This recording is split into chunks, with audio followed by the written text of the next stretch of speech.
pagi teman-teman, kita berjumpa lagi dalam video online ya, pembelajaran video online masih mengenai kompetensi HR, kompetensi PIS HR Management. Jadi dalam video sebelumnya kita sudah belajar bagaimana menggunakan kompetensi untuk rekrutmen ya, atau kompetensi PIS rekrutmen, di mana kita melakukan assessment seleksi dengan mengacu pada profil kompetensi yang sudah kita bikin, matriks kompetensi yang kita sudah susun. Nah, dalam kesempatan ini kita akan belajar mengenai kompetensi PIS career planning, bagaimana kompetensi itu digunakan untuk proses career planning atau promosi ya.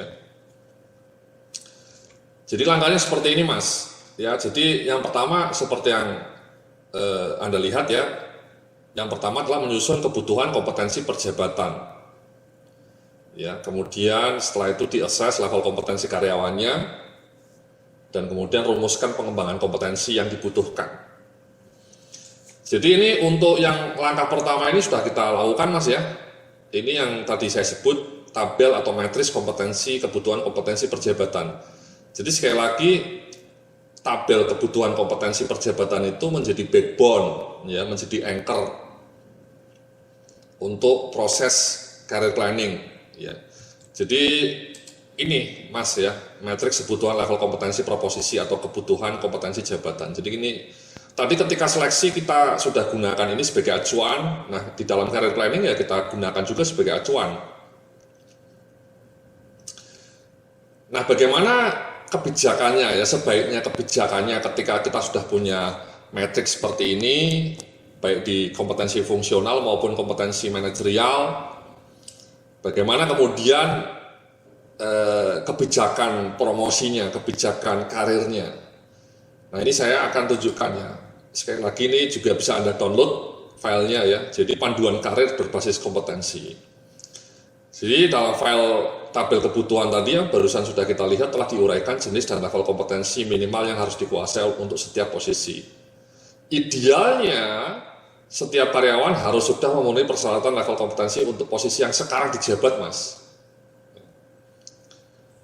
Jika ia belum mampu memenuhi level kompetensi yang dibutuhkan, maka ia diberi kesempatan untuk melakukan pelatihan atau pengembangan dalam area kompetensi tersebut selama maksimal 1 tahun.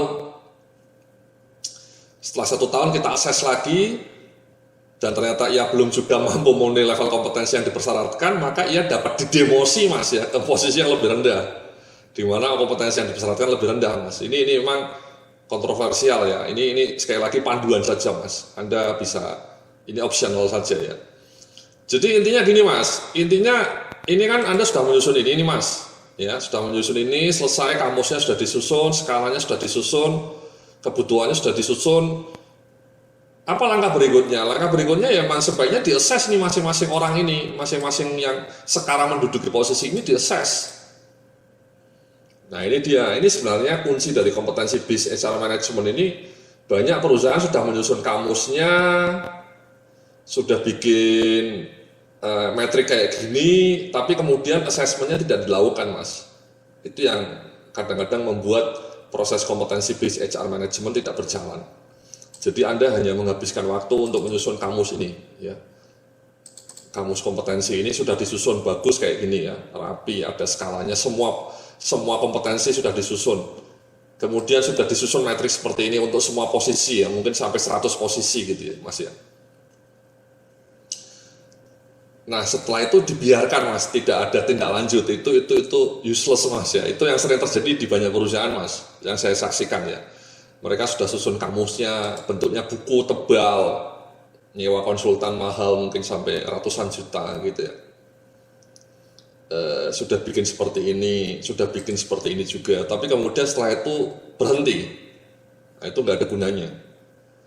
Nah ini saya tadi sudah ngajarin kamu bagaimana menggunakan ini untuk proses rekrutmen ya. Nah sekarang untuk career planning sama Mas.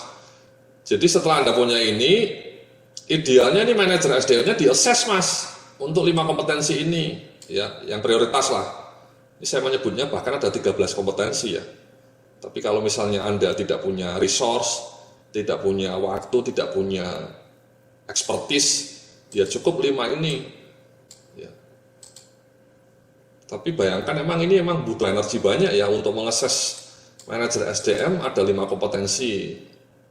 Belum posisi-posisi lainnya Mas ya. Misalnya untuk keuangan, Anda juga nge-assess ada sampai 18 kompetensi. Ya. Kelihatannya overwhelmed ya, tapi menurut saya kalau Anda kompetensinya dengan cara tertulis kan mudah Mas. Ya Anda tuh tinggal kumpulkan orangnya di kelas, kemudian suruh tes, ya, tes, di-assess dengan panduan yang saya tadi berikan. Asumsinya Anda sudah membuat panduan seperti ini untuk semua posisi ya. Ini yang saya berikan contohnya hanya untuk posisi SDM, legal, dan general affair, ya, kisi-kisi ini. Ya, jadi kembali ke sini, jadi emang di-assess Mas. Ya, jadi setelah Anda punya matriks seperti ini, di-assess, cara nge-assessnya gimana? Sama Mas dengan tadi seleksi tadi.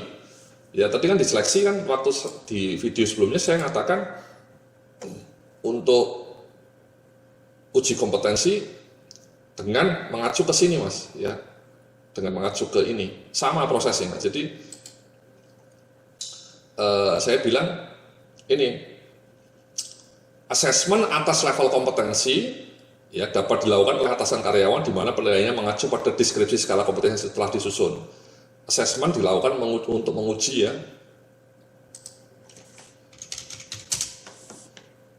Ya. Nah, assessment ini dilakukan untuk menguji kompetensi tertentu baik kompetensi soft maupun hard. Sama persis seperti ini ya. Seperti tadi proses seleksi. File panduan uji kompetensi sebaiknya digunakan sebagai tools untuk membantu pelaksanaan proses assessment ini. Nanti filenya saya tunjukkan yang tadi itu. Jika sumber daya internal belum memadai untuk melakukan assessment, maka proses ini dapat dilakukan oleh lembaga eksternal, Mas. Ya, Anda nyewa konsultan atau nyewa lembaga assessment. Ya. Jadi asesornya suruh menguji, sebaiknya tidak hanya soft. Selama ini yang terjadi, lembaga-lembaga assessment itu hanya menguji kompetensi soft saja. Ya. By the way, video mengenai assessment center bisa Anda lihat juga ya. Itu hanya menguji kompetensi soft. Tapi untuk menguji hard kompetensi, ya Anda harus bikin panduan sendiri. Ini panduannya sudah saya susun. Ya. Ini panduan untuk teknik fungsional. Kalau ini panduan untuk soft. Ya, tadi mirip. Ya, wawancara, ya, ada assessment-nya. Maksud saya, tools yang Anda gunakan tadi untuk melakukan proses seleksi dalam video sebelumnya sudah kita tunjukkan ya. Bisa Anda gunakan juga untuk assessment internal. Jadi panduan ini Anda gunakan untuk menguji, mengakses kompetensi para pejabat yang sekarang duduk di posisinya. Ya. Yang ini juga bisa Anda gunakan untuk ngeses soft kompetensi dari para pejabat yang sekarang sedang duduk di posisinya. Oke Mas ya. Jadi mirip Mas dengan proses seleksi tadi. Jadi dalam panduan seleksi kan tadi saya sudah bilang ya, bahwa ada kompetensi teknis dengan tertulis dan praktek, untuk kompetensi manajerial dengan wawancara. Nah proses ini, tools ini bisa Anda gunakan untuk assessment internal. Jadi kalau untuk kompetensi teknis fungsional ya dites juga, dipraktek, bahkan dikumpulkan dalam kelas. Kalau manajerial ya wawancara. Kalau Anda tidak bisa melakukan dua fungsi ini, ya Anda nyewa konsultan, Anda nyewa lembaga assessment. Tapi lembaga assessmentnya dikasih panduan. Mohon Pak ini pertanyaannya seperti ini untuk fungsional. Ya, tolong ditanyakan. Kalau untuk soft skill, tolong pertanyaannya seperti ini. Ya. Nah, nanti asesornya yang melakukan proses penilaian. Untuk mengetahui apakah manajer SDM di kompetensi ini nilainya 5 atau 4 atau 3. Dan juga kompetensi ininya Mas manajerialnya. Ini 5 semua nih bayangkan ya, berat. Bisa nggak, sanggup nggak manajer yang sekarang menduduki posisi ini nilainya 5 semua? Sama, untuk staf SDM, 5 kompetensi ini nilainya harus 3 semua. Sekali lagi dari mana itu tahu dia 3 atau 2 ya? Sekali lagi tadi dites dengan uji kompetensi ini. Ya, pertanyaan-pertanyaan sudah saya susunkan untuk Anda. Nah pertanyaannya kalau kemudian manajer yang sekarang atau staff yang sekarang, asmen yang sekarang nilainya tidak sesuai dengan persyaratan ini, bagaimana Mas Yodia? So what? Nah di sini saya bilang, ya dikasih kesempatan 1 tahun, ya nanti saya ceritakan program pengembangannya apa ya. Nanti setelah setahun di-assess lagi. Kalau ternyata setelah 2 kali di-assess juga nilainya tidak memenuhi syarat ini Mas ya syaratnya ini, ya atau misalnya asmennya syaratnya tidak ini, ya mohon maaf dia mungkin didemosi, diturunkan pangkatnya Mas. Nah itu Mas, itu namanya kompetensi base yang konsisten. Jadi jangan Anda bikin kamus, susah-susah capek, bikin skala. Saya menyaksikan berkali-kali itu klien saya sampai nyewa konsultan mahal. Tapi setelah itu tidak ada tindak lanjutnya. Ya. Padahal tindak lanjut itu yang kunci. Jadi sekali lagi setelah Anda tindak lanjut, Anda assess ternyata banyak yang tidak memenuhi syarat ini ya, so what? Nah itu Mas dilema man. Ya, sekali lagi di panduan saya bilang bahwa Anda harus kasih kesempatan 1 tahun untuk dia belajarlah mengembangkan diri. Tapi kalau misalnya dia tidak sanggup, ya mohon maaf dia kena demosi. Ya. Nah pengembangannya apa saja ini saya bikin, ya pengembangannya apa saja ini pengembangan kompetensinya kalau dia gagal. Nah ini Mas ya, di assess ya kebutuhan kompetensinya tadi ya 5, ternyata employee-nya kompetensinya cuma 3. Nah dikembangkanlah.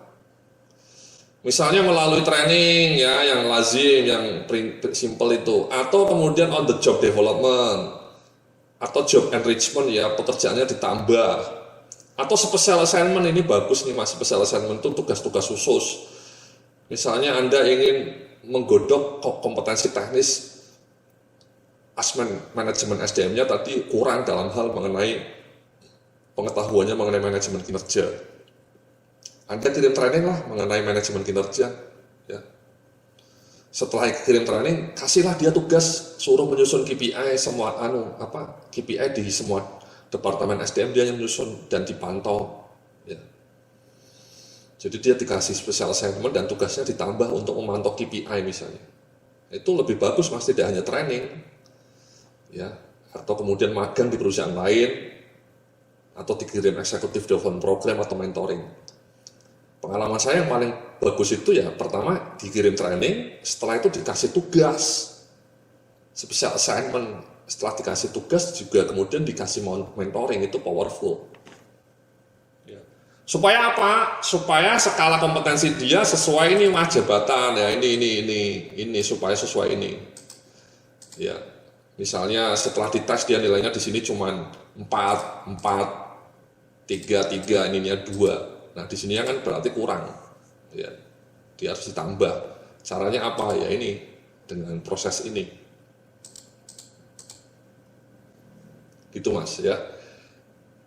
Nah yang berikutnya ini Mas, saya juga bilang untuk dapat dipromosikan ke jenjang berikutnya, karyawan juga harus terlebih dahulu memenuhi semua level kompetensi yang dipersyaratkan untuk posisi yang sekarang dipegang. Ya. Jika ia belum mampu memenuhi level kompetensi semua yang dipersyaratkan dalam posisinya, maka ia belum dapat dipromosikan ke jabatan berikutnya. Jadi ini Mas, misalnya ini asmen ya, mau dipromosikan menjadi manajer SDM. Dia sudah harus memenuhi ini dulu Mas. Ya. Jangan sampai di sininya cuma nilainya 2, 4 gitu misalnya. Ya. Itu gap, nggak boleh dia dipromosikan. Sama Mas, ini staf SDM misalnya.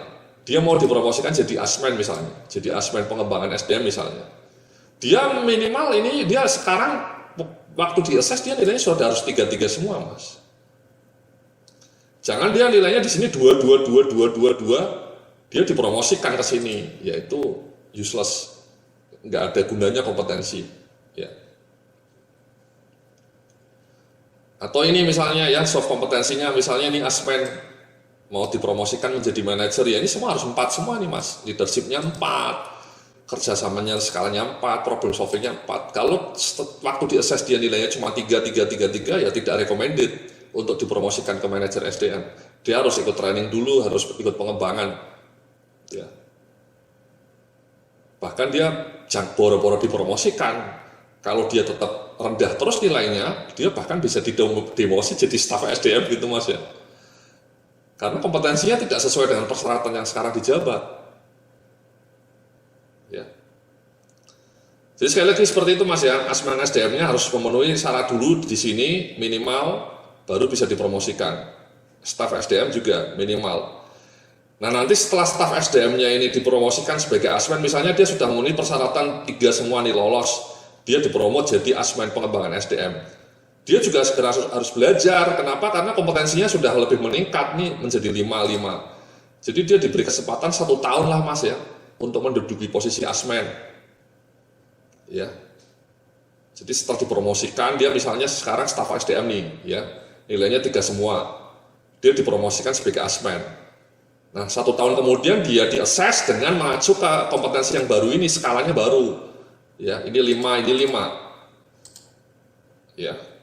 Dia harus memenuhi syarat ini, dia harus menjadi 5. Asumsinya selama setahun dia memegang posisi ini, dia belajar juga, belajar mengembangkan diri melalui tadi program mentoring, program training, special assignment, supaya ketika 1 tahun kemudian di-assess, dia nilainya sudah 5 di sininya. Kalau nilainya belum 5, ya dikasih kesempatan 1 tahun lagi. Ya, jadi maksimal 2 tahun lah sebagai asmen. Ketika 2 tahun lagi kemudian dia tetap tidak bisa 5, hanya 4 di sini, ya mohon maaf, dia kembali ke posisi semula sebagai staf SDM. Itu mas, ya seperti sepak bola itu loh mas, simple ya. Kalau mainnya bagus ya main terus, kalau mainnya jelek ya jadi cadangan. No hard feeling ya, jadi tidak ada sakit hati. Di Indonesia mungkin, ya bahkan di dunia ya. Kalau Anda sudah dipromosikan, setelah itu di-assess tidak sanggup dikembalikan, itu kelihatannya aneh. Sebenarnya tidak ada hal yang aneh mas. Kalau Anda mau konsisten menerapkan kompetensi BIS HR Management ya. Jadi sekali lagi seperti itu mas ya. Ini makanya ini penting sekali ya. Ya, matriks ini penting sekali. Setelah ada kamus bikin matriks, kemudian Anda bikin panduan tadi. Ya ini panduannya ya. Jadi Anda bisa baca ya asesmennya tadi dengan mengacu pada soft kompetensi maupun technical kompetensi ya. Jadi ini mas ya, asesmennya bisa dilakukan oleh atasan karyawan ya.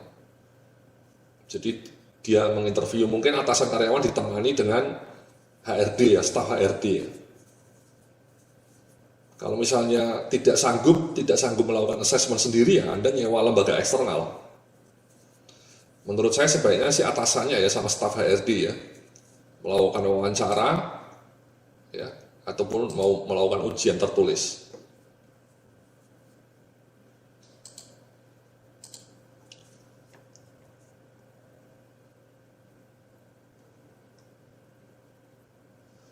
Ya jadi seperti itu mas ya untuk career planning ya, kompetensi based career planning. Saya lagi basisnya adalah kebutuhan kompetensi perjabatan, di-assess melalui soft skills maupun hard skills dengan tools-tools yang sudah saya sediakan. Anda assess, kalau tidak memenuhi ya disuruh belajar, kalau tidak bisa ya didemosi mas ya. Jadi itulah kunci bagaimana menggunakan kompetensi sebagai basis untuk penyusunan career planning dan kebijakan promosi karyawan. Ya, terima kasih. Kita akan lanjutkan dalam video berikutnya mengenai bagaimana menggunakan kompetensi untuk fungsi yang lainnya dalam bidang SDM. Sampai jumpa dalam video berikutnya.